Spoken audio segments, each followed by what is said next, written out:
Okay, so you've poured everything you have into building something amazing. The early signs, they're all pointing up. And now, it's time. The moment every founder both craves and kind of dreads, raising money. But wow, the jargon alone can make your head spin. Safe, note, equity. What's the right move? Don't worry, we're going to cut through all the noise and figure this out together. This is the big question, isn't it? Safe, convertible note, or a priced equity round? Look, it's a huge decision every single early-stage founder has to make. It feels like a high-stakes pop quiz you didn't get to study for, right? And this is exactly why it's so critical to get right from the very beginning. This choice, it's not just about some boring paperwork, no way. You're literally laying the groundwork for your company's entire future. You're defining who owns what and just how much control you get to keep down the line. That's the main thing to remember here. If you nail this decision, you can raise money smoothly and keep that precious momentum going. But if you get it wrong, well, you could be stuck cleaning up a huge mess right when you should be focused on growing your business. All right, let's open up the Founder's Toolkit, shall we? We're going to break down the 3 main instruments you'll be working with. We'll focus only on what you absolutely need to know. First up is the SAFE. Now, the easiest way to think about this is like an IOU for shares in your company. You get the cash you need to grow right now, and in return, you promise that investor a piece of the company later on, once you actually figure out what it's worth. It's really the go-to for speed and simplicity.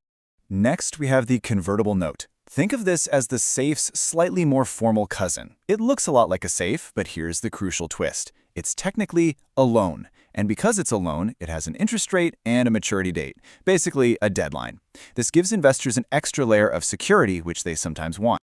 And then there's the big one, a priced equity round. This is where you just rip off the Band-Aid. You and your investors agree on what your company is worth today, and you sell actual, real shares. Yeah, it's more complex, it definitely involves more lawyers, but it leaves absolutely no room for doubt about who owns what. This little table really makes the differences pop. Just look at that first row, is it debt? Only the convertible note gets a yes. That's the core distinction. And notice how only equity forces you to set a valuation right now. Both the SAFE and the note let you kick that can down the road, which can be good or bad. So, when you look at those 3 options, you're not just picking a legal document. What you're really doing is making a strategic decision. You're choosing between 2 very different priorities. Think of it like a seesaw. This visualizes the choice perfectly. On one side, you have the rocket ship of SAFEs. It's all about speed and simplicity.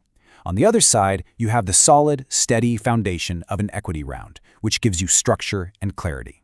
The thing is, you can't really have both at the same time. But you gotta know, that speed, it comes at a cost. When you start stacking one SAFE on top of another, your ownership structure, your cap table, which is just a fancy way of saying who owns what, it can become a really tangled mess. You're not just delaying a tough conversation about valuation, you're creating a complicated puzzle that someone is gonna have to solve later. Okay, so how do you actually decide? This sounds complicated. Well, the key is to match the right tool to whatever stage your company is in right now. Let's look at a super simple roadmap for this. You know, every startup journey has its chapters. The first one is that testing phase. You're running on fumes and pure passion, raising small amounts from friends and family. Then you hit the momentum phase. You found something that's working and serious investors are starting to pay attention. Finally, you get to the scaling phase, where you're ready for a big chunk of capital to really hit the accelerator.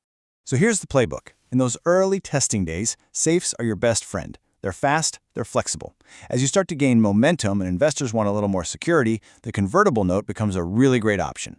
And then, when you're ready to scale and you bring on a lead investor, it's time to graduate to a price equity round for that ultimate clarity.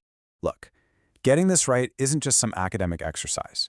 These early decisions have a massive, massive impact on your ownership, your control, and the long-term health of your company. Now, I want you to look at this number because it should make every founder just pause for a second.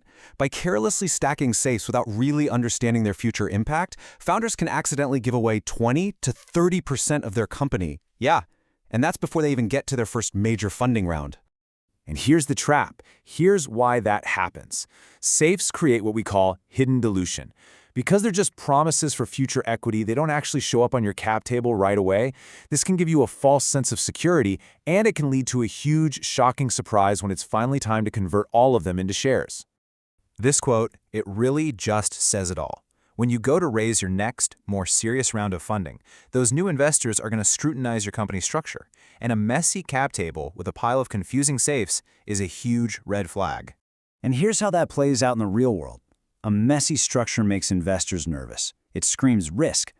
But a clean, clear structure, that gives them the confidence they need to move forward quickly. It's all about removing friction and building trust from day one. You see, this isn't just about spreadsheets and legal documents. It's about power dynamics. When you understand your fundraising structure inside and out, you walk into those investor meetings as an equal, totally ready to negotiate from a position of strength, not desperation. So, as you think about your next fundraise, I want you to reframe the question. Don't just ask what's fastest or what's easiest to do today. Instead, ask yourself this: which path will give me, the founder, the most clarity and the most control over my company's future? The answer to that question, that's what will guide you to the right choice.